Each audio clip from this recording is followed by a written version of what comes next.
ज्ञान की देवी का वो रहस्य जो किताबों में नहीं मिलता। प्रस्तावना, क्या आप जानते हैं कि देवी सरस्वती एक नदी थी?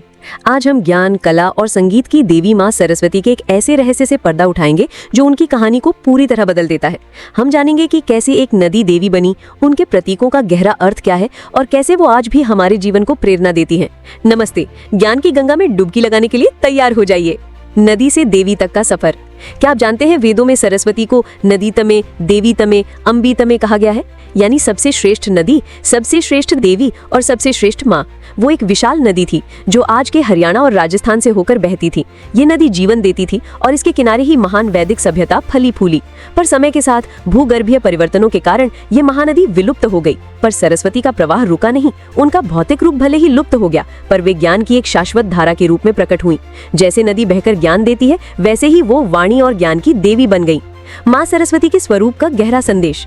अब जरा माँ सरस्वती के स्वरूप को देखिए। उनका हर प्रतीक एक गहरा संदेश देता है। श्वेत वस्त्र और कमल, ये सब परम पवित्रता और शांति का प्रतीक है। ये हमें सिखाते हैं कि सच्चा ज्ञान शांत और निर्मल मन में ही आता है। वीणा, ये सिर्फ संगीत नहीं बल्कि जीवन में सामंजस्य का प्रतीक है। ये बताती है कि ज्ञान और कला मिलकर ही जीवन को सुंदर बनाते हैं। पुस्तक, ये वेदों का यानी समस्त ज्ञान का प्रतीक है। माला, ये हमें ध्यान और अनुशासन की शक्ति याद दिलाती है। वाहन हंस, विवेक का प्रतीक। और उनका वाहन हंस में एक अद्भुत क्षमता होती है। वो दूध और पानी के मिश्रण में से सिर्फ दूध पी सकता है। यह हमें विवेक की शक्ति सिखाता है, यानी जीवन के सार और असार के बीच भेद करने की क्षमता, ताकि हम हमेशा सत्य और ज्ञान का मार्ग चुन सकें। भारत से परे सरस्वती। सिर्फ हिंदू धर्म में ही नहीं, जैन और बौद्ध धर्म में भी सरस्वती को पूजा जाता है। जापान में तो उन्हें बेंजाई तेन के नाम से जानते हैं और वो वहाँ की 7 सबसे भाग्यशाली देवताओं में से एक है।